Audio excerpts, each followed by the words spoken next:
Inalin tulad kay Kristo, spiritual po yung kinain nila sa wilderness, no? Fresh manna from heaven, bumaba, galing sa langit na nagpapalakas sa kanila. Tandaan natin, pagka sinabing bread o pagkain sa Bible, ito po ay nag-speak sa life or passing through ng information. Katulad sa kay Eva at Adan, no? Pinapakain sila knowing good and evil. Pag kinain nila yung tree na yon, ay malalaman nila ang good and evil. Tandaan natin sa Bible, kaya hindi nila maintindihan yung binasa nyo sa John 6. Ano to? Kakainin natin ang kanyang laman at inumin ng dugo. Tandaan natin na ito po, pag sinabing ganon, God is passing through you the life or the word or the information of God about God in heaven.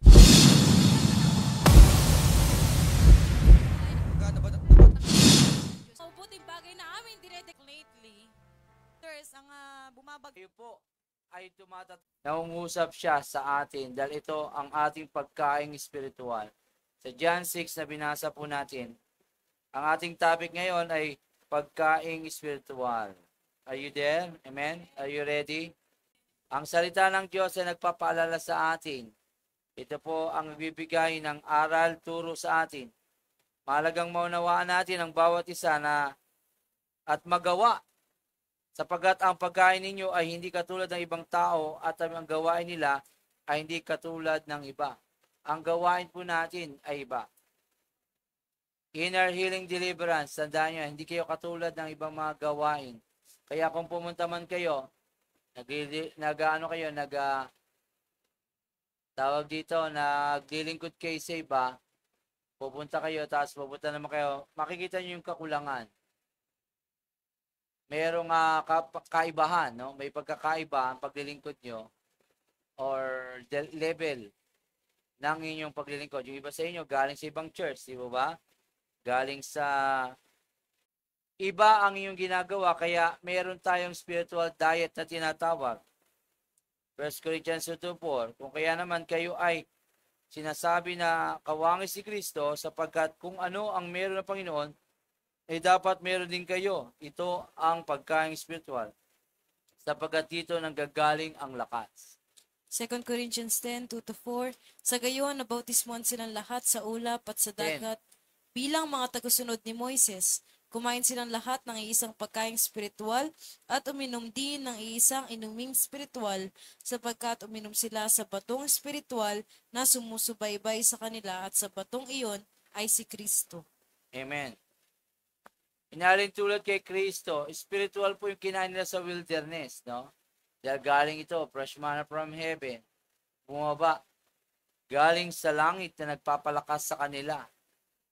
Tandaan natin, pagka sinabing bread o pagkain sa Bible, ito po ay nag-speak sa life or passing through ng information. Katulad sa kay Eva at Adan, no?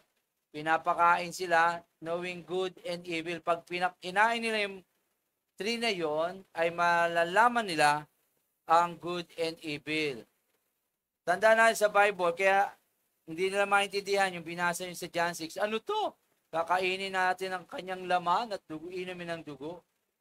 Tandaan natin na ito po, pag sinabing ganon, God is passing through you the life or the word or the information of God about God in heaven. Kaya hindi po sila nasira yung sandalyas eh. Naglalakad sila ilang taon pero sandalyas sila, yun at yun pa rin napuputput. Actually, dinaan sila ng Panginoon sa wilderness, yung mga pagsubok nyo. Pagkasi kayo sinusubok ng Panginoon, talagang andun ang divine protection sa inyo.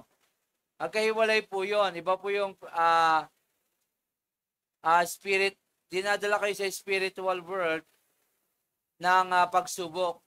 Kaya mapapansin nyo, pagka nandun po kayo po ay tumatatag. No?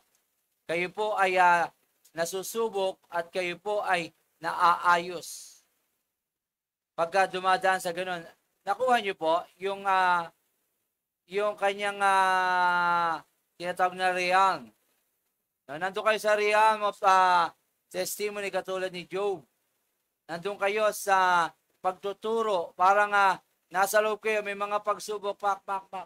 Pero nasa loob kayo ng realm of ng kanyang kapangyarihan, kanyang kamay. Kaya lumalabas kayo na may kalakasan. Naunawaan nyo? Whenever you face trials, bigay ng Panginoon yun eh. Ipapasok niya kayo sa realm ng spiritual world niya at doon kakain kayo ng spiritual. At doon kayo tuturuan, then you will come out strong. Naunawaan niyo po yun? Amen. Iyan ang kaibahan natin sa nangyayari sa mundo, nangyayari sa mga tao. Kaya wag po kayong matakot sa pagsubok. Wag po kayong matakot sa nangyayari sa inyo because you will come out stronger and stronger. Amen? Ganyan po pagka sinusubok, kumakain tayong espiritual sa loob na yon at paglabas nyo doon, masasabi nyo parang hindi ko kaya yata yun Kung ako sa sarili ko, hindi ko makakayanan ng mga pagsubok na yon. Because there is a process sa isang Kristiyano. Pinoproseso ka, kaya nga sabi niya, ang wala pang pagsubok na hindi nyo makakayanan. Amen? Amen. Walang trials na pagdadaanan mo na hindi mo makakayanan. Magkaiba po yan, persecution, trials, iba naman yung mga matakot kayo pag gumagawa kayo ng masama. Dahil hindi po yan sa Diyos. Just tinutuligsa kayo. Matakot po kayo pagka nandun kayo sa loob ng katotohanan at sinusubok kayo ng Diyos at dumadaan sa mga pagsubok, mahirap, storm, dumadaan, and then lalabas kayo na mas matatag dahil doon kayo nakakakain ng spiritual food na sinasabi. Do you getting this? Amen? Amen. Spiritual po ang aking pinapaliwanag. I hope you understand. Mahalaga ito sa bawat sa mga bago man o hindi. Sa mga leader naman o hindi ay mahalaga ito sapagkat ito po ay sa ninyong dieta. Ito po ay mahalaga na ito ay masunod ninyo at magawa sapagkat ito ay pamantayan ng Panginoon upang kayo ay patuloy na lumago. Yumabong upang patuloy kayong ma-nurture at matuto sa mga bagay na mula sa Panginoon. God is revealing something sa inyo kasi hiniwalay na kayo sa mundo, hindi kayo pababayaan ng Panginoon. Kaya hindi dapat kayo nag-aalala kung may sinusubok na anak mo, nananalangin ka pa lang sa Kanya. Hinihintay mo, kaya nga metamorphosis Iba-iba tayo ng level ng pagkaunawa, pagkaintindi. Iba-iba tayo ng level ng panahon, season. Diba? There's a season for everything. Kaso nga lang, yung iba hindi nakakalabas, hindi nakakaayos. Hindi pa tumatagal, matagal siya doon. But isang metamorphosis, isang tao, Kristiyano na binago from darkness to light, kayo po inuhubog kaya hindi dapat nag-aalala.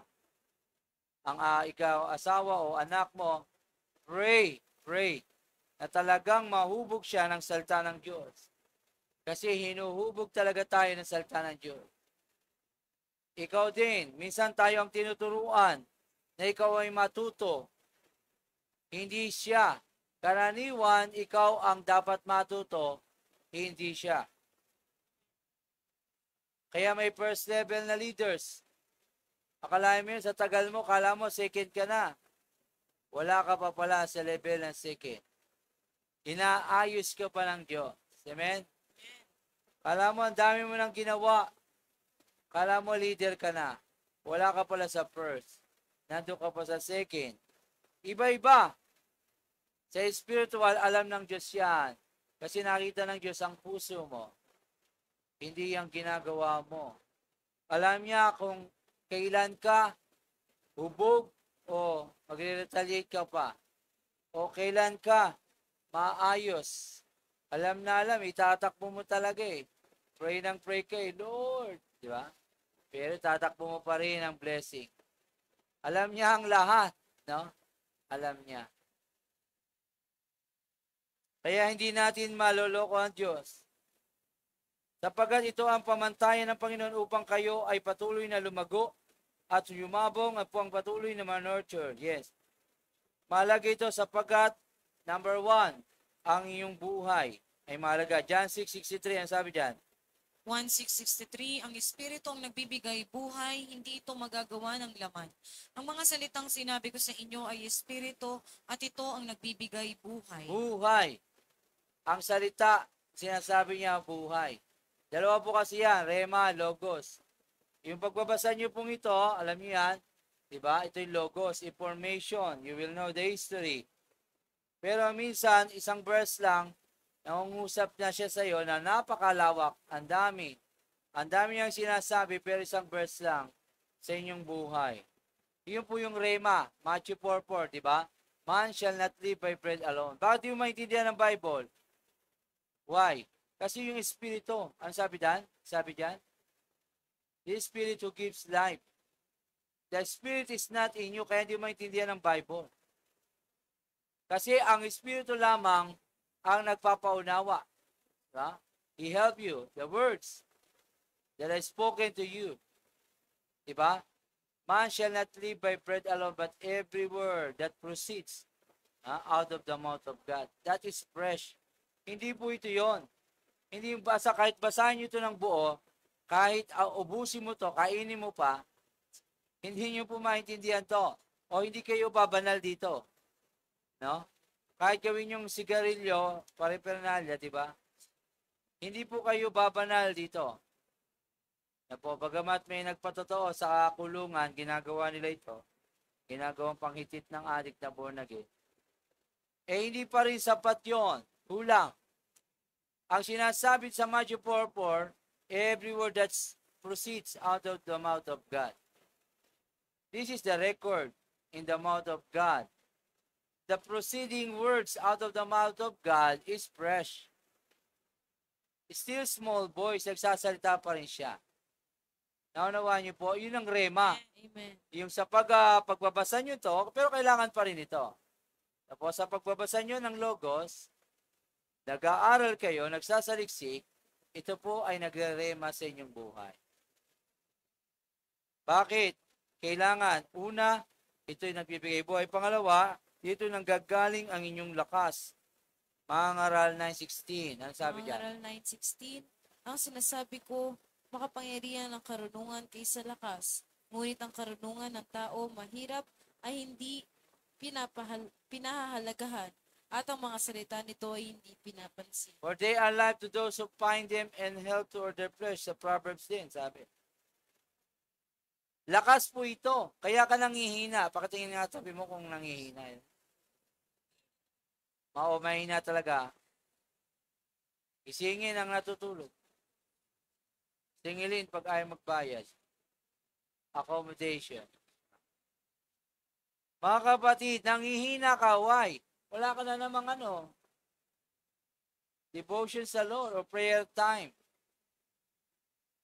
Hindi ka naman kumakain, pagkain, tapos pag may pagsubok, wala ka nagagamit, di ba? Dati-rati, ang halakas mo magbasa. Ngayon, bakit nung nakuha mo na gusto mo, hindi ka na nagbabasa, wala na nagre-rema. Naiintindihan mo, hindi mo na maintindihan muli ang Biblia. Sabi, hindi ka nakakakain. Kaya pag may pagsubok, lagpak. Lahat naman tayo may pagsubok. Amen? Lahat tayo may problema. Lahat tayo may pinagdadaanan. Lahat naman. Ang problema lang ay hindi ka kumakain kaya hindi ka malakas. Dito tayo nakaayon. Pangatlo, ang iyong buhay at hindi sa labas. Awit 119:1-4. Ang sabi Awit 119:1-4, mapalad ang mga taong malinis ang pamumuhay. Kautusan ni Yahweh ang sinusunod araw-araw. Mapalad ang sumusunod sa kanyang patakaran. Buong pusong naghahanap sa kanyang kalooban. Ang gawain ay matuwid, namumuhay silang ganap. Sa kanyang kalooban ay doon sila lumalakad. Ibinigay mo nga sa amin ang iyong mga utos upang buong pagsisikap na ito'y aming masunod. Ganun nangyayari. Ang ginikilos mo, hindi sa salita ng Diyos. Na dapat sa alignment ng Diyos. Hindi nakaayon ang iyong buhay. Dapat nakaayon. Ang mga galaw mo, ang mga kilos mo, puro pandaraya, di ba? Kailangan righteousness. Panloloko, panggagancho. Kaya nahihirapan ka pumilo sa tama. Pero gusto mo, galing sa Diyos. Mahirapan ka dyan, kapatid. Kung aralin ninyo ang inyong pagtutuunan ng pansin, ang mga pagkain spiritual, ang salita ng Diyos, ito ay maghuhubog sa inyo upang kayo ay lalong maging kayo para ang nais ng Panginoon na nakikita sa inyo ng Panginoon na potential. Filipos 4:8-9, sabi dyan. Filipos 4:8-9. Bilang pagkatapos, mga kapatid, dapat maging laman ng inyong ang mga bagay na karapat-dapat at kapuri-puri, mga bagay na totoo, marangal, matuwid, malinis, kaibig-ibig at kagalang-galang. Isagawa ninyo ang lahat ng inyong natutunan, tinanggap, narinig at nakita sa akin. Sa gayon, sa inyong Diyos na nagbibigay ng kapayapaan. Yes, sa inyo ang Panginoon. Why? Iyon ang iniisip mo eh. Diba? Hindi puro laro, puro games. Ano mangyayari sa buhay mo niyan? Puro pagpatay, patay. Thou shall not kill, kababasa lang. Oh. Huwag kang papatay. Sa game, sa ano lang eh. Sa laro lang naman yun ah. Iniisip mo pa lang, sumasamba ka na. Sa isip mo pa lang, ikaw ay nagpupuri na. Iniisip mo, minsan nagaganon ka pa. Yung mukha mo, parang ikaw na rin yung pumatay. Wala kayong kamalay-malay, pumapatay ka na, sa isip pa lamang. Kaya mga bata ngayon, pagka onting ano lang, may sugat, tawanan pa, di ba? Nasaktan na, tatawanan pa. Wala nang imanhid na sa pagpatay kasi normal na sa kanya makakita ng tumatalsik yung dugo, di ba? Normal na sa kanya, napanood ko na yan, dugo. Dati, no, pag nasagasaan, may nasagasaan, naku! Ngayon, wala, diretso lang. Minibidyo pa, tapang, mga bata, may cellphone. Nadadaya tayo, ang Diyos ayaw ng pagpatay. Nadadaya tayo ng mundo. Ini-immune tayo sa kasalanan na pwede lang ikasal, di ba? Parehas sa laki. Ini-immune tayo na love. Parehas babae. Na nagmamahal naman. Nagmamahalan. Marami. Kaya pasama ng pasama. Ngayon may divorce na. Pasama ng pasama ang mundo. Di mo masama ang divorce kung ito po ay gagamitin sa tama. Pero minsan ginagawa para palitan niya lang asawa niya, maghanap ng iba, magdi-divorce na. Di ba? Nagiging nangyayari, okay lang sana. Kaso, mabuti, may positive, may negative. Para sa mga naging Kristiyano, pwede na mag-asawa muli. Ang problema, pag hindi nagabayan ng church, di ba? Nagsisimba yung dati mag-asawa, kasama nung na-divorce niya. Di ba? Namamanhid, nagiging manhid na ang earth sa damdamin ng pagmamahal. Kasi pag may divorce, delikado na po yan sa ating bansa. Immorality, di ba, palit-palitan ng mga asawa, anak na papabayaan na iiwan yung dating anak, nag-aasawa, kakaroon ng lakas ng loob para iwalayan, onting ano lang, ay, inututan ako sa kama, iwalay na kami. Ang baho pala ng hininga, umihilig, iwalay na kami. Walang pera, hindi na nagpo-provide, gagawin na ng mga kaso, iwalay na tayo, sige, pirma na tayong dalawa. Ayos yan, may gusto na akong iba. Ang bilis. Ang bilis ng batas, hindi katulad ng walang divorce, nagtitiis hanggang wakas. Amen? Kaso ngayon, mapalad ang nagtitiis ang wakas, sila'y maliligtas. Alam niyo ba yun? Hindi naman yan how many wives you have eh. Hindi naman yan parami ng asawa. Diba? Hindi naman yan pahiwalayan eh. Diba sabi ko nga sa inyo, yung kambing, ano sabi ng kambing? Mas mag-green ang damo doon. Takbo naman yung kambing doon. Pag tingala nyo gano'n, mas mag-green ang damo doon. Doon tayo. Hindi niya alam lahat ng damo ay green. No? Hindi naman yun sa ano eh, sa kinakain mo. Yun sa yung puso mo. How you perceive. How you see things. Dahil ang nagpapasaya lang sa iyo talaga ang Diyos, ang Panginoong Hesus, hindi yung bagay, tao. Maraming naghahanap niyan. Kasiyahan sa lupa. Pero sinasabi ko sa inyo, ngayon pa lamang, hindi yan magpapasaya sa iyo. Yan pa yung magpapa-broken heart sa iyo. Ang tao. Oh, butit malaya ka eh. Diba? Ang sabi sa Bible? Mas mabuti ang walang asawa. Ang nag-aasawa ay naghahanap ng gulo. Magkakaroon kayo ng maraming problema. Yan ang sabi ng salita ng Diyos. Ikaw naman, naghahanap ka ng, ano sa naghahanap ng asawa? O nagpapakasal? Naghahanap ng gulo. Ayun ang sabi ng Bible, hindi po ako. Diba? Ang sabi sa Bible? Ganun po yun. Ang salita ng Diyos ay ating tawag dito pattern o linya na nagpapalakas sa atin kung dapat nating lakaran. Ano ba dapat nating lakaran? Pangatwira naman iba, huwag na tayo magpakasal. Pero magsama lang tayo. Mali naman yun. Sabi rin sa Bible, nagpakasal ka pa rin. Diba? Kung magsasama kayo. Hindi sila nagpapakasal dahil ayaw ng commitment. Para anytime pwedeng separate. Hindi naman tama yun. No? Dapat pa rin, mga babae, magpakasal pa rin. Ayun ang sabi ng Biblia. Huwag yung, wala sa alignment ng Diyos. Tama po ba? Ganon pa din. Mali pangatwiran, ang salita ng Diyos ay matibay, mabisa na dapat nating lakaran dahil dito ay nagkakaroon ng buhay. Buhay niyo ito. Sapagkat kung iayon ninyo at ihambing ang inyong mga sarili sa mundong ito, at sa pamantayan ng mundong ito, kayo ay manghihina. Kayo ay magkukulang sapagkat ito ang kinakain ninyo. Iba ang pinapractice ninyong gawin. Kung anong pinipid ng mundo, pag yun ang inobserve nyo, laglag kayo. Mapapagod po kayo.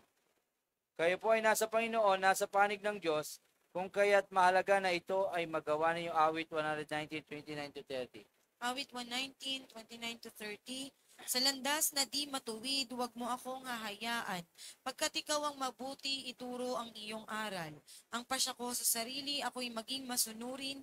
Sa batas mo, ang pansin ko ay doon ko ibabaling. Amen. Amen po ba? Ang ilan po sa atin ay hindi tinitingnan bilang mahalaga ang salita ng Diyos sa kanilang buhay sapagkat ang akala nila ay basta-basta lamang na ginagawa ito at ito'y inuutos lamang ni pastor. O inuutos to namin. No, hindi po ito basta namin inuutos. Sinasabi lang po namin, pero ito'y buhay, ito'y salita ng Diyos na dapat kong lakaran, dapat niyong lakaran, dapat nating lakaran bawat isa.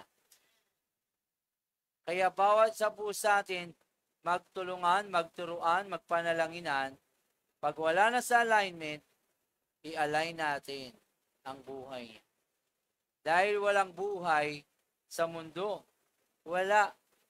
Akala nyo, tinuturuan ko lang kayo. Akala nyo, sinisita ko kayo. Akala nyo, pinagsasabihan lang kayo. So, kaya sumasama loob nyo. No. Ito po'y salita ng Diyos, pamantayan ng Diyos.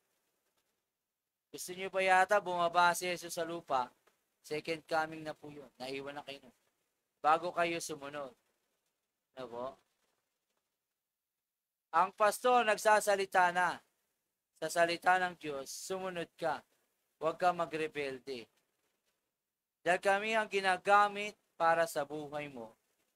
At simula pa, kaya ka nakakilala sa Panginoon dahil sa church, dahil sa pastor. Amen po ba?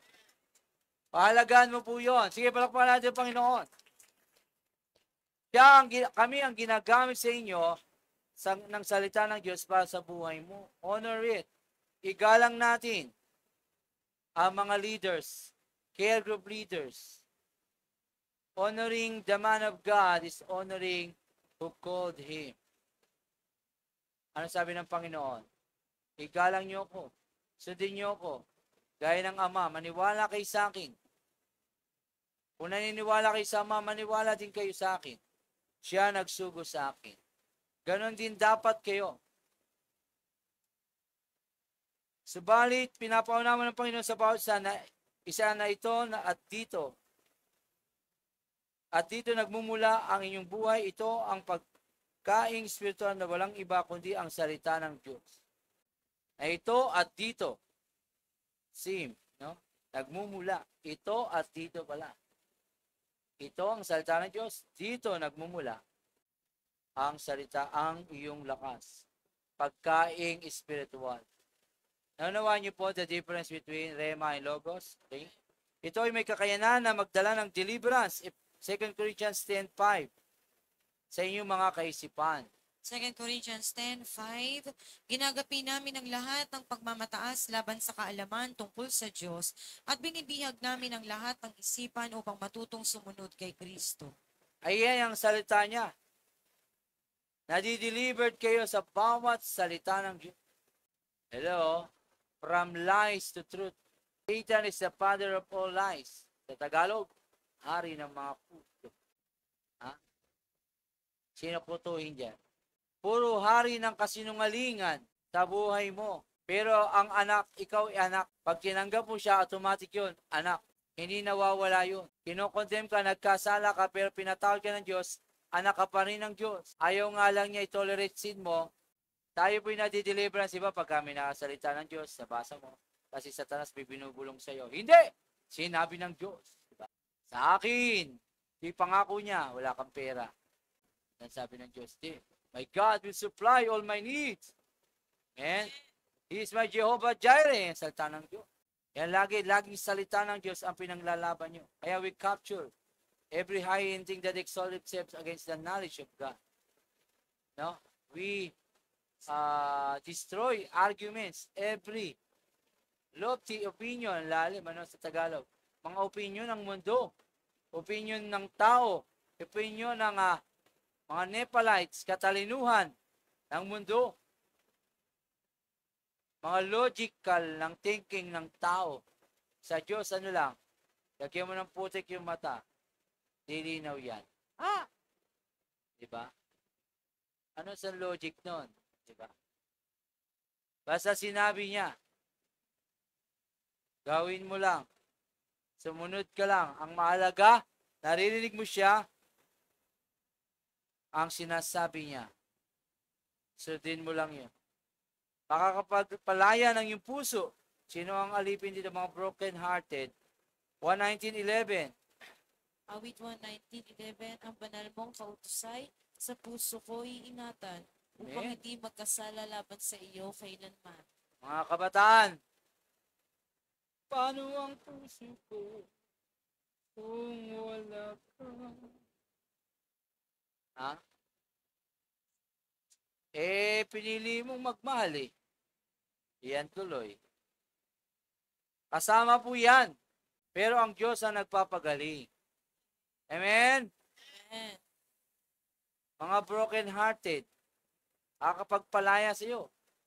Hindi ang pagbabalikan nyo o anuman. Mga gusto mong mangyari sa buhay mo. Ang Diyos pa din ang magpapalaya sa iyo. Makakapagpagaling, awit 107:20. Awit 107:20, sa salita lamang na kanyang pahatid, sila ay gumaling at naligtas sila sa kapahamakan, sana ay darating. Oo. Makapagpalaya, makapagpagaling, di ba? He heals. Siya nagpapagaling. Maraming verse yan, isa lang po yan. Kaya ito ay mahalaga. Sabihin natin, mahalaga ang salita ng Diyos. Mahalaga ang salita Sige, ng tatlong Diyos. beses. 7 times a week. Salita ng Diyos. Mahalaga. ang salita ng Diyos. Mahalaga. ang salita ng Diyos. Mahalaga. ang salita ng Diyos. Sige. Mahalaga ang salita ng Mas Diyos. malakas. Mahalaga ang salita ng Diyos. Naunawa nyo? 7 times a week. Diba? 24/7. Mahalaga po yan. Dahil there is 1 week. Tama na po yung 7. 7 is perfect. Prophetic yon. Sabihin pag 7, perfect. Mahalaga po ang salita ng Diyos. Mahalaga. Pag naunawaan yung mahalaga, ito'y pinapahalagahan, di ba? Binabasa. Nagtanong ba kayo? Sino may dalang Bible? Patingin nga uli, di ba? This is my Bible. I love my Bible. Taas nga muli, sino may dala? Tininin. Mahalaga nga. Amen. Madami may dala. Salamat sa Diyos. Hallelujah. Praise the Lord. Mahalaga po ang salita ng Diyos. Sa hapong ito, gustong ipaunawa ng Panginoon sa atin, pahalagahan natin mahalaga. Mahalaga talaga. Hindi ito katulad ng pagkain sa mundo. Ano ba kakainin nyo? Jollibee, McDo? Nang inyong kinakain, pagkatapos inyong kainin, ay kayo po ay kailangan ito agad na ilabas sapagkat ito ay maging lason pag hindi ninyo na ilabas. 1 Peter 7-8, kaya nga, mahalaga siya sa inyong mga sumasampalataya sa Kanya, ngunit sa mga walang pananampalataya, matutupad ang nasa kasulatan. Ang batong itinakwil ng mga tagapagtayo ng bahay, ang siyang naging batong pundasyon, at batong katitisuran ng mga tao, batong ikadadapa nila. Natisod sila sapagkat hindi sila sumunod sa salita ng Diyos, ganoon ang nakatakda para sa kanila. A cornerstone become a stumbling block. Kung hindi nyo po ito kinakain nyo, hindi nyo ginagampanan, magiging katisod-tisod na to sa iyo. Marami na kayo, ay, ganyan ba sabi yung salita ng Diyos? Parang hindi naman na. Wala namang epekto. Lord, Lord, Lord. Bible, Bible. Wala rin eh. The cornerstone become your stumbling block. Ganyan po mangyayari sa mga taong hindi sumusunod sa Kanya. Makikita nyo yung mga natitisod. Kaya sila natisod dahil hindi po sila sumunod. Tandaan nyo po yan. Kaya delikado po na pag hindi nyo po ito ginamit o inilabas, this will become your stumbling block. Tandaan nyo po yung mga natitira na lamang sa oras ng tag-ulan. Mapalad kayo. At kayo mga nanonood, the cornerstone will become your stumbling block. Kailangan po kayong sumunod. Sumunod. I-apply ang salita ng Diyos. Ang salita ng Diyos na natili sa inyong mga puso at marapat na manatili ito at makintal sa inyong isipan. Kailangan manatili ito. Hindi po ito basta utos si pastor. Ito po ay salita ng Diyos. Ito isang vitamina para sa inyo. Kung para sa mga di nakakilala sa Panginoon, ay ito ay parang pompyang at ito ay parang silang nabibingi, ngunit para sa inyo, ito ay inyong lakas. Proverbs 4:20-24. Kawikaan 4:20-24, aking anak, salita ko ay pakinggan mong mabuti. Pakinig mo ay ikiling sa aking sinasabi. Huwag itong babayaang mawala sa paningin. Yes. Sa puso mo ay iukit ng mabuti at malalim, pagkat itong kaalaman ay daan ng buhay. Nagbibigay kalusug at kagalingan ng katawan. Ang puso mo ay ingat ang mabuti at alagaan, pagkat iyan ang siyang bukal ng buhay mong tinataglay. For they are life to those who find them and health to all their flesh. Na po? Nagbibigay buhay yan, lakas mo. Di ba? Minsan nga ako lang, kahit baka lang di na yata nakakabasa, nangihina na ako, patok nangihina. Basa talaga ako. Devotion. Kahit ang pastor, no? Napapagod din. Kaya nga sikreto, pag nag-deliverance, basa talaga Bible. Talagang nakakomit na ako dito. Kala ko, kaya ko pang magtrabaho eh. Kaya ko pang gumawa ng ibang bagay. Sa dami na ng leaders, kala ko, kaya ko pa. No, kailangan, talaga, balanse. Kailangan, devotion ka. Hindi pwedeng magtrabaho ng puro trabaho. Kailangan balanse. Kasi manghihina ka rin pagka puro ka trabaho. Hindi pwedeng sabing, alam ko na nangyayari. No? Hindi pwedeng, kabisado ko na yan. Kasi nga, ito ay fresh dapat. Ang nakakain nyo dapat fresh. Naunawaan po natin, dapat yung proceeds out of the mouth of God. Naunawaan nyo yun? Proceeds out of the mouth of God. Kala natin ang salita ng Diyos, ito lang Bible. Pero dapat may naririnig ka. May naririnig ka pa sa Kanya. Maririnig mo lamang siya kung talaga if you will seek Him, you will find Him if you seek Him with all of your heart. Pero kung ganong-ganon ka lang, Lord, paano ba sinasabi mo? Pwede nga, ay wala. Balik ka sa trabaho mo. Hindi pa pwedeng ganon, mga kapatid. Hindi pa pwedeng ganon. Kailangan you seek Him with all of your heart. Talaga maghahandaan mo. May kandila ka pa. Dalawa. Babasa. Tahimik, di ba? Concentration. Talagang concentrated. What I mean is concentrated, baka maglagay nga kayong kandila. Joke lang po yun. Yung kasi mga nagko-concentrate, di ba? Mga focus ng mga Buddhist. Di po tayo ganun. Ang ibig sabihin ko lang, ay concentrated ka talaga dun sa sarili. Hindi yung oras na, Mama, ulam! Ano ulam natin? Doon ka nag-devotion sa oras ng lutuan talagang sisigawan ka. Hindi, nakipagniig ka. Di ba? Sarado mo pinto mo, solitary room, talagang makipagniig ka sa Lord lang. Kakausapin mo, isip-isipin mo siya, dili-diliin mo siya araw-gabi. Meditate on the Word. Meditate day and night. Then, you will be prosperous, successful. Yan ang gusto ng Panginoon. Meditation is the key. Hindi reading. Wala kayong makikita sa Bible na reading is the key. Meditation is the key. Success. Wala masapyaw lang. What may, ano ba ngayon? Pray ka po. Anong baklatin? Diyan patiwa kayo sa singles. Patay. Ano kaya sagot sa aking problema? Kakaturo, di ba? Judas hung himself in the tree. Naku, Lord, answered prayer ba to? Ito na yata ang sagot. Nagpakamatay si Judas. Ito na. Ang mensahe ng Panginoon patungkol dito ay kayo ay nabubuhay para sa Panginoon. Ay, kung kaya't patuunan ninyo ng pansin ang salita ng Diyos, hindi lamang dahil sa nakikitang umatake sa inyo, basa kayo pag may umatake. Hindi ganoon. Dahil kung bakit nangihina, subalit kailangan ninyong tulungan din ang inyong sarili. Prevention is better than cure. Tulungan mo rin sarili mo. Magpalakas ka. At in due time, pag may problema ka, may madudukot, di ba?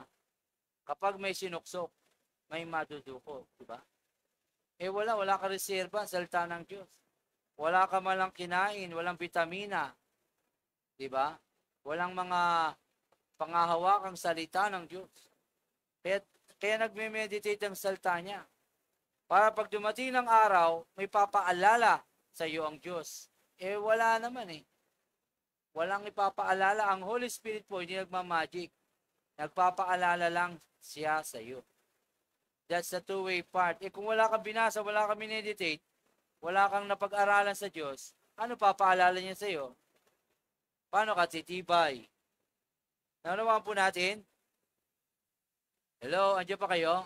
Parang gutom na kayo Ang mensahe ng Panginoon patungkol dito, kayo ay nabubuhay para sa Panginoon at dinadivert ninyo ang inyong kaisipan at kaugalian sa pamumuhay sa Panginoon. Kung kaya't ito ang kailangan maging balanse, kailangan masuportahan. Sa Panginoon, magbalanse lahat, diba? Namumuhay kayo, nag-aaral kayo, nagtatrabaho, nagnenegosyo, may bumubuhay ng pamilya, kung anumang ministry, pero dapat nasusuportahan ng salita ng Diyos. Balanse lahat. Dapat naka-align sa salita ng Diyos. Wala namang perfect, pero inaayos natin lahat. Dahil kung anong itinanim nyo, yun yung ani nyo. Anong mga hadlang? Una, makinig. Mayroong mga hadlang kung bakit ang pagkain spiritual ay hindi na maintain ang bawat isa. Una, Matthew 13:14-15. Ano? Sige. Matthew 13, verse 14 to 15. Natutupad nga sa kanila ang propesiya ni Isaiah na nagsasabi, makinig man kayo ng makinig, subalit hindi ninyo mauunawaan kailanman. At tumingin man kayo ng tumingin, subalit hindi rin kayo makakakita kailanman, sapagkat naging mapurol na ang isip ng mga taong ito, mahirap makinig ang kanilang mga tainga, at ipinikit nila ang kanilang mga mata.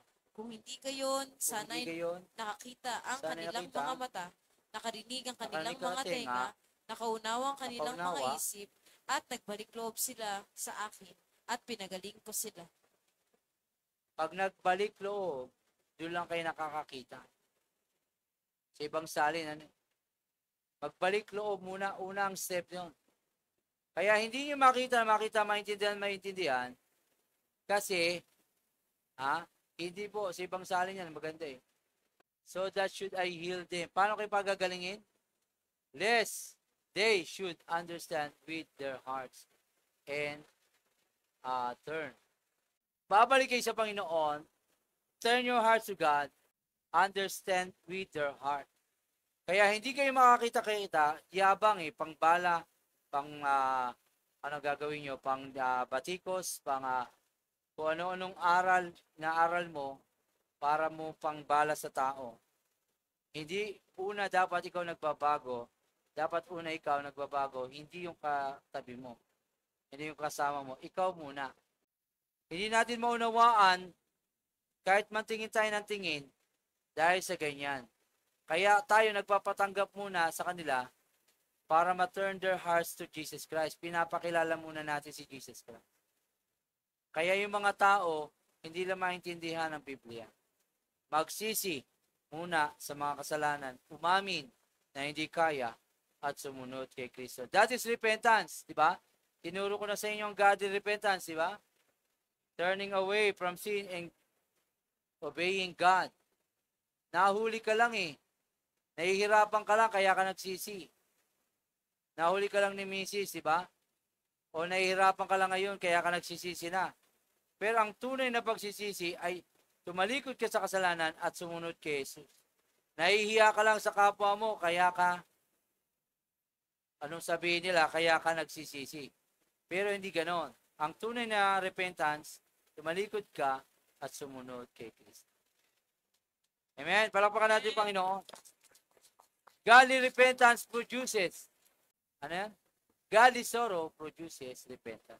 Pag godly ang sorrow mo, totoo ka, it will turn away from your past. Hindi ka na babalik sa dati. Ayan po ang humahadlang. Bakit po natin hindi ma-maintain ang pagkain spiritual? Subalit kung naunawa natin, ang lahatang ito, pinanggalingan ng kanilang buhay, dito ay lalakas tayo. Saan ang pinanggagalingan ng ating lakas? Saan? Kanino? Sa salita ng Diyos.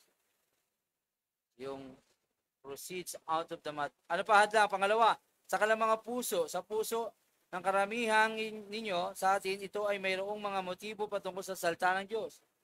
Job 2:10, nais lamang ninyo marinig ang mabubuting bagay. Sumusunod lang sila kay Jesus dahil pagkain, masaya, malamig sa church na yun. O, malamig na rin dito. Dati mainit ay magsimba.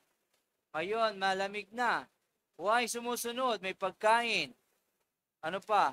Ang sabi sa Job 2:10. Job 2:10, ang sagot ni Job, hindi mo naintindihan ang iyong sinasabi. Pagpapala lang ba ang tatanggapin mo sa Diyos? Hindi ba natin tatanggapin kung bigyan niya tayo ng pagdurusa? Sa kabila ng kanyang paghihirap, hindi nagsalita si Job ng laban sa Diyos. Puro lang ba bed of process? Hindi po bed of process ang pagsunod sa Panginoon. Hindi laging masaya, maganda. There's a time to reap. There's a time to rejoice. Ang buhay ng Kristiyano, hindi puro kasiyahan lamang. Pagka may problema na, nagtatago ka na. No. Hindi yan ang natatanggap. Yan ang reality of life na dapat yung pinaghahandaan. Dahil pag hindi nyo alam yan, magpapatuloy kayo sa sarili nyong gusto. At susuwayin nyo ang Diyos. Bakit gato, Lord? Sumusunod naman ako. Nung naging Kristiyano pa ako, lalong dumami ang problema ko. Hindi. Dati ka nang may problema. Problemado na magulang mo sa iyo noon pa. At problema ka na ng lipunan noon pa. Mas gumagaan lang ngayon. Amen? Mas gumagaan. Amen? Why? Take my yoke, for my yoke is easy and my burden is light. Kasama mo na ang Panginoon ngayon. Hindi na katulad dati. Dati na yung buhay mo, ganyan pa din hanggang ngayon. Mas magaan na ngayon dahil kasama mo na ang Panginoong Jesus. Subalit ang Panginoon ay ginagamit niya ang mga pagsubok sa atin upang sa atin ay magturo ng mga aral at kayo'y madisiplina. Ito ay nalalaman ng salita ng Diyos at inyong kinakain espiritual. Nalalaman natin, ito ang nilalaman ng salita ng Diyos. Nilalaman ng salita ng Diyos. At ito'y nagiging pagkain nating espiritual. Kaya tayo lumalakas. Kung kaya't malaga na mabuksan ang puso ng bawat isa patungkol dito upang inyong tanggapin ang mga mensahe para sa inyo. Payuhan mo nga ang marunong, lalong tatalino. Payuhan mo ang mangmang, kakagating ka nito. Sino kaya marunong dito? Ha? Payuhan nyo. Ang marunong, lalo siyang ganoon. Salamat, kapatid. Payuhan mo ang mangmang, magagalit sa iyo. Kala mo naman, hindi nagkakamali. Kala mo kung sino. Saan nyo gusto mapabilang? Nasa sa inyo yun. Magpaturo kayo. Humble yourself before your God. Pag tinuturuan kayo, lalo na pag magulang nyo sa panampalataya, huwag kayong magrebelde. Huwag kayong magrebelde. Mag-NPA na lang kayo. No permanent address. Huwag kayong magrebelde, kayong mga NPA kayo. Sumuko kayo sa Diyos at gaganda buhay nyo. Diba? Honor your parents in the Lord. I obey your parents in the Lord. Honor your father and mother. Magkaiba po yan. You need to obey us. We are your parents in the Lord in this church. But honor yung mga magulang nyo. Igalang nyo pa rin sila. But don't always obey them. Dahil may batas po tayo. Why? Lalo na sa reliyon. May batas na ngayon na freedom of choice. Hindi po pwedeng pilitin kayo ng inyong reliyon. Kanya-kanyang pagpipili ang reliyon. Pagdalo ng church. Pwede silang makasuhan. Iyan po ang batas. Kaya nga, ang sabi lang ng Diyos, honor them. Okay, galang mo sila. Ginagalang po kayo. In due respect, my Lord, my parents. Ginagalang po kayo. Ngunit sa balit, datapwat, sino ang tatalo kayo sa mahal kong liking Diyos na dakila? Hindi pa pwedeng laging gano'n. Pag mali, di ba? May mga magulang Pag nanakawin ka, pag sisinungaling ka, sabi mo, wala ako rito, may naniningil na Bombay. Ang sabi, wala ako rito. Sabi ng anak, wala daw po siya rito. Yung bata, mabait Huli, anak ko ba naman anak ka? Pinagsisinungaling ang mga magulang. Kung ikaw Kristiyano ka, o nagsisimba ka, bata ka, Daddy, sabi ng aming spiritual parents, sabi si pastor, huwag daw po magsinungaling, ba't yun? Galit Diyos. Di ba? Ano pipiliin mo? Ginagalang ko po kayo bilang ama. Pero, hindi ko kayo pwedeng sundin sa inyong kasinungalingan. Amen po ba? Naunawaan niyo po? Ganyan po ang salita ng Diyos. Palakpakan natin siya. Kaya hindi po nagkakamali ang salita ng Diyos. Hindi po nagkakamali. Dili-dili nyo ito araw-gabi. Sa dalawang bagay nito, nagre-rely kung bakit hinahadlangan ng bawat isa patungkol sa salita ng Diyos. Ang ilan ay iniisip agad ang bigat ng responsibilidad kapag sila ay nanalangin o nagbabasa ng salita ng Diyos. Ang hirap naman sumunod. Pastor, di ko kaya. No. Mas lalo kayong gagaan ng buhay. Mas lalo po kayong gagaan ng buhay pag sinunod niyo siya. Mas mahirap po pag hindi sumunod. Sabihin ko na sa inyo. Mas lalo pong gagaan ang buhay niyo. Ako po, sa totoo lang, kayo dito, kayo doon, kala ko, ang buhay ay trabaho. Nung ako po'y naglingkod sa Lord, naggawa ng gawain o nagtuloy, lalo po umayos ang buhay ko. Kaysa sa wala na nagsisikap, trabaho sa umaga, puspos. Kala ni Mrs. ang bait ko na, wow, may kotse kami. Simba rito, simba doon. Wala siyang kamalay-malay. No? Walang alam sa buhay. Kala niya, bait-bait ko na. Tuso ang kaaway. Kaya-kaya niya kayong pabagsakin. Dagat na siya sa tao. Iniisip nila na ipanalangin nila ang bawat isa at ito'y lubhang mahirap, subalit ang banal na espiritu ang siyang gumagabay sa inyo upang mabigkas ng inyong mga labi ang mga bagay na hindi ninyo kayang sambitin. Gayon din naman, tinutulungan tayo ng Espiritu sa ating kahinaan, sapagkat hindi tayo marunong manalangin ng Yan. nararapat. Kaya't ang Espiritu ang namamagitan para sa atin at dumaraing sa paraang hindi natin kayang sambitin. Yun. Huwag kayong mag-alala, tutulungan kayo mag-pray. Kala nila iba burden eh. Don't worry. Ito'y biyaya ng Panginoon sa inyo kung kaya naman ang bawat isa ay magpatuloy dito. Ang hirap naman mag-deliverance, ang hirap naman. Hindi ko kaya. Puro na lang hirap, no? Kasama niyo ang Panginoon. He will never leave you nor forsake you. I am with you till the ends of the age. Kasama niyo ang Panginoon. Ang mga half-hearted ay ipanalangin natin dahil mawawasak ang bawat isa, na mawawasak ang bawat sa kanila, sa bawat isa ang half-hearted. Pagiging half-hearted.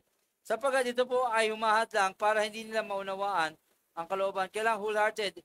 Hebrews 5:13-15, sabi diyan, 5:13-14. Hebrews 5:13-14. Ang mga nabubuhay sa gatas ay mga sanggol pa at walang muwang sa kung anong mabuti at masama.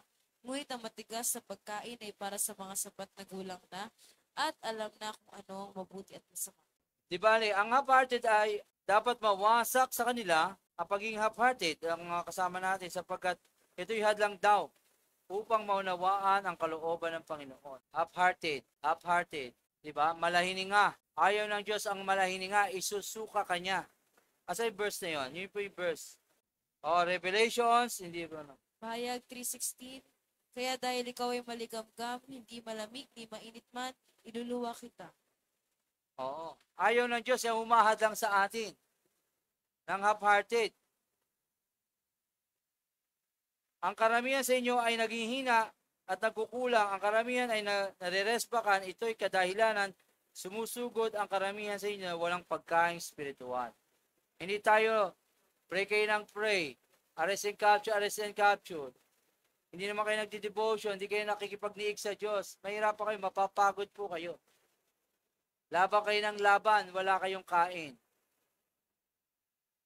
Pakisabi sa katabi mo, kain-kain din paminsan-minsan. Pag may time, no? Trabaho ko ng trabaho. Kain din paminsan-minsan. Malaga na ito'y mabusog. Ay busog kayo sa spiritual pa lamang. Napakalaga ng inyong spiritual, ninyong pangatawan. Ito'y mensahe na po Isaiah 55:2. Isaiah 55:2, bakit gumugugol kayo ng salapi sa mga bagay na hindi nakakabusog? Bakit ninyo inuubos ang perang kinikita sa mga bagay na sa inyo ay hindi nagbibigay kasiyahan? Makinig kayong mabuti sa akin at sundin ang utos ko, at matitikman ninyo ang pinakamasasarap na pagkain. Bili kayo ng bili na kung ano-ano. Kung ano mga bagay, gusto mo yan. Hindi ka na masatisfied. Walang kasi satisfaction ng tao, kundi sa Diyos lamang. Walang satisfaction, bagong damit, bagong cellphone. Bumibili tayo ng mga bagay, ano yun? You spend money na hindi naman pagkain. Lason pala. Bili kayo ng bili ng lason, candy. Bungi ka ngayon. No? Anong kinakain mo? Hindi naman pala pagkain, sugar. Pagkain ng cancer cell pala. Ano ka ngayon? Sarap, ang tamis, sarap, nyam, nyam, nyam. Yung pala ikaw magkaka-cancer. Ano ba pagkain ng cancer cell? Sugar yon. Kaya yung white sugar, yung wala na, dapat mas kubado, brown sugar. Kasi yung kaya naging white yon, talaga brown yon. Inanirefine, meron pong chemical para pumuti ang bigas at sugar. Yung chemical nun, pampaputi. Diba? Nilagyan ng glutathione siguro yun. Tapos kayo makinain yun. Hindi. Basta pampaputi, masama sa katawan. Kaya bawal po yung white sugar. Subukan nyo yun, lagay kayo. Ang lakas-lakas nyo, nakokontrol nyo yung gano'n, no? Lagyan nyo ng sugar dito. Manghihina ka. Dito pa lang. Yung lakas nyo kakaiba. Subukan nyo yun. Science po yun. Nakakapanghinat si Kono, inumin mo yung white sugar. Wala na magwa-white sugar dito ha, simula ngayon. Kaya ka antukin eh. Kaya ka mahina. Alam nyo ba yon? Huwag refine, brown lang. Mas kubado. Kaya subukan nyo muna. Ang lakas mo, di ba? Walang sugar dyan. Ganun. Yung wash lang, yung ano, coconut sugar, pwede rin yun. At talagang stevia. O kaya yung honey. Yan. Dami. Maraming mura. Yung white, subukan nyo. Manghihina kayo. Lagay nyo lang dito. Science po yan. Sapagkat dito kayo, kinakausap ng Panginoon, dito kayo, naranasan ninyo ang pagkilos ng Panginoon. Nagdadala ito ng katalasan, discernment, prophecy, naglalagay ito ng lakas ng loob sa inyong backbone, di ba? May mga buto, di ba? Wala kang buto. Ito, may backbone. Lumalakas ang iyong buto. Baga pagsunod mo, upang, di ba, for they are life to those meron yan sa Proverbs eh.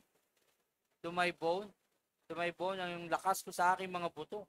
Naglalagay ito ng lakas ng loob. Upang makapag-evangelize, naglalagay ito ng iyong mga puso upang maunawaan ang iba, makilala yung iba, makakapag-lead, katulad ng mga pastors, leaders, di ba? Ito yung nagbibigay unawa sa inyo upang makapagturo sa iba, at ito yung nagtatalaga sa inyo upang magkaroon ng gift ng leadership, apostleship. Ang salita ng Diyos, kaya kain ka lang. Lalakas ka. Pagpatibay ka, pagdating ng araw, kung di pa kaya mag-lead ngayon, we will wait for you. Na talagang magkaroon ka. Dati po, takot din ako eh. Hindi ko maintindihan ng Bible. Dati talaga, tatakot ako, nahihiya ako Pero bigla ako sinangkapan ng Lord na parang isang kapangyarihan na kaya kong ipaliwanag. Kaya kong intindihin. Kaya kong unawain. Ganun po yun. At naging pastor. Ganun po si Lord. Kahit ang Noah's Ark, no? Hindi na kayang gawin ang Noah's Ark. Ang laki-laki po nun. Wala pong crane nun. Ha? But the Spirit of God, pag nag-dwell sa inyo, magagawa nyo ang lahat ng bagay. You can do all things through Christ. Amen? Who strengthens you. Hello? Wala pa nga kayo sa pag-iimbento eh, imbensyon. Pagtugtog, di ba? Dati na wala naman tumutugtog sa atin. Nung kinasiyan ng Espiritu na nalangin kayo, natuto. Ng sariling aral, di ba? Kayo natututo kayong manalangin, mag-deliverance. Galing yan sa Lord. Ability to acquire, produce wealth. Siya rin magbibigay sa inyo. Amen. Anong inaalala nyo? Siya rin po nagbibigay ng lahat, pinanggagalingan ng lahat.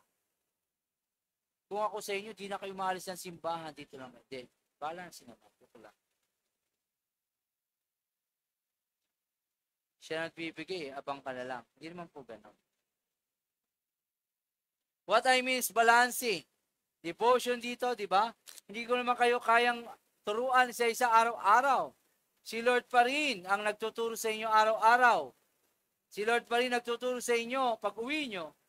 Dito yung inspiration lang, motivation, para gawin nyo sa bahay nyo. Wala akong kumakain ng linggo-linggo lang. Mamamatay po kayo. Bukas, hindi na kayo kasama. Martes, Miyerkules, Huwebes, Biyernes, Sabado. Magkikita-kita tayo linggo. Kayo po pa rin ay nakikinig sa Lord. Nakikinig sa Lord. Amen po ba? Kumain kayo mag-isa. Huwag kayong pasaway. At susubukan ko pa kayo, kay sinisweet. Kumain po tayo, dahil di tayo sama-sama parati. Ang lahat ng ito ay nabubuo sa patuloy ninyong pagdidili-dili sa salita ng Diyos, sa inyong pagkain sa espiritual, kung kaya din ninyo maaring madaya ang Panginoon na kayo'y laging malakas kahit kayo ay di nagbabasa o hindi kumakain ng salita ng Diyos. Sapagkat ang lahat ng ito ay nagre-reflect sa inyong pisikal. Tingnan niyo yung mga walang devotion. Alam na ba? Alam na. Alam na. Tingnan yung mga taong walang dasal. Walang, ni-attend lang. Hindi ka lang makati ng gawain. Antukin na, di ba? Lulugu-lugu. Mukhang kawawa. Talunan sa bawat problema. Di ba? Naranasan natin yan eh, di ba? Kahit tayo, kahit ako. Kahit ako, bago magpastor, di ba? Ngayon, di na pwedeng walang kain. Aakyat sa inyo rito, hindi pwedeng gano'n. Hindi pwedeng, walang laman. Dahil hindi nyo pwedeng ipeke ang anointing. Pag wala kang laman, wala ka talaga. Utal-utal ka, abadi. Why? You don't meditate the word of God. Pamali-mali ka. You just pretend that you are good sa sight of men, but not good. Pakitingin ang katabi mo kung good or evil. Good siya sa Lord.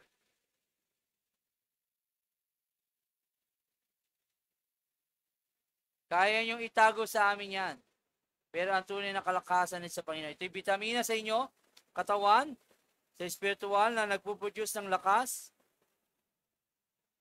Dahil dito'y magagamit ninyo ang pagkain ito sa spiritual, sa oras ng mga pagsubok, sa oras ng mga kalituhan, kalabuan, sa oras o hindi ninyo alam kung ano ang inyong gagawin. Amen po ba? Malabo, magulo. Lord, ano ang gagawin ko? Ang salita ng Diyos ay matibay na weapons para gamitin. Vitamina sa inyong katawan spiritual na magpuproduce ng lakas ng loob at kumukonekta sa Panginoon upang inyong maunawaan at malaman ang kalooban ng Panginoon sa buhay ninyo. Kung inaakala ng sa ilan sa inyo na ang inyong ginagawa ay basta-basta lamang, pinapaunawa sa atin ng Panginoon ngayon na hiwaga ng bawat isa. Ang hiwaga nito, upang mas lalo ninyong palagahan. Mahalaga po ba ang salita ng Diyos? 2 Timothy 4:7. 2 Timothy 4:7. Puspusan akong nakipaglaban sa paligsahan, natapos ko ang dapat kong takbuhin, nanatili akong tapat sa pananampalataya. Amen. Bagamat kayo gifted, kayo mayroong alam na idea at kayo nakapag-aral na, subalit mahalaga na ang buhay natin lalo na iyong level ng iyong pagkakatawag. Dapat matapos nyo ang iyong pagkakatawag. Hello? May level na pagkakatawag katulad ni Pablo. Kayo po ay you need to finish the race. Matapos nyo ang salita ng Diyos, ang iyong calling sa Panginoon. Hindi, it is not how you started, it is how you finish. Oo, marami kayong accomplishment noon. Ano ka ngayon? Ang mas mahalaga, did you finish the race? Ang takbuhin ng buhay. Hindi ka na panghinaan, tumakbo ka hanggang kamatayan kasama ang Panginoon. Amen po ba? Hindi sapat na mayroon kayong kalaman, subalit kung kayo man ay nangihina din sa uli, ay walang bisa ang inyong mga ginagawa. Bagamat kayo gifted, dahil walang suporta, wala kayong lakas. Ang Panginoon po ay nangungusap sa atin sa pamamagitan ng kanyang salita. At ayon sa pagkakabago ng buhay, nakakapagbago ng buhay, nakakapagbaling ito ng isipan ng hari, saan man ito naisin, nais niyang ganitong hiwaga ay makapangyarihan ng salita ng Diyos, kahit po mga president natin, kahit ang mga mayors, kayang baguhin ng Panginoon sa ating prayer sa salita ng Diyos. Alam niyo ba yun? Ibig sabihin, mas powerful po ito like a two-edged sword. Ang salita ng Diyos ay makapangyarihan. Ang deliverance natin, ang mga leader nyo, may diskarte po rito. May discreet na ginagawa ang deliverance dito. Kaya makikita nyo, nababago sila, napapalitan, naaayos, bumubuti, nakakapagsimba kayo. Huwag kayong matakot. Ang salita ng Diyos ay powerful. Powerful po ito. Itong panghawakan natin, ito ang gamitin natin sa ating mga problema sa buhay, pinagdadaanan. Kung ang mga lingkod ng Panginoon nung una ay nangangailangan ng handog para sa Panginoon at sila'y talagang nagbibigay ng effort, kayo pakaya na sa kasalukuyan ay nasa ilalim ng biyaya ng Panginoon. Marapat din na itangi inyo ito bilang prioridad. John 14:23, priority. John 14:23, sumagot si Jesus, ang umiibig sa akin ay tumutupad ng aking salita. Iibigin siya ng aking Ama, at kami pupunta at mananahan sa Kanya. Church, do you love God? Do you love Him? Sabi ng Panginoon, if you love me, you will obey me. You will keep my word. And the Father will love you. He will come to you and dwell. He will be your home. Ang iyong katawan ay magiging bahay, tahanan niya. The Spirit of the Lord. Magiging tahanan niya. Banal na tahanan ng iyong katawan. Papasok siya. Mag-ahari siya sa iyo. Kaya wala ka dapat pangamba. Ang salita ng Diyos ay mahalaga. If you love Him, you will obey Him. Can we all stand? Tayo po tayo lahat. Let us pray. Pray na ma-practice natin bawat isa. Pray na ito ay magawa. Maging lifestyle na natin salita ng Diyos. Amen po ba yan? Pag-pray, sige, grab partner. Pray niyo po, katabi niyo. Lord, ma-practice niya ang salita ng Diyos. Pray, sige, prayer. Babae sa babae, lalaki sa lalaki. Huwag naman yung kasama niyo. Iwalay kayo.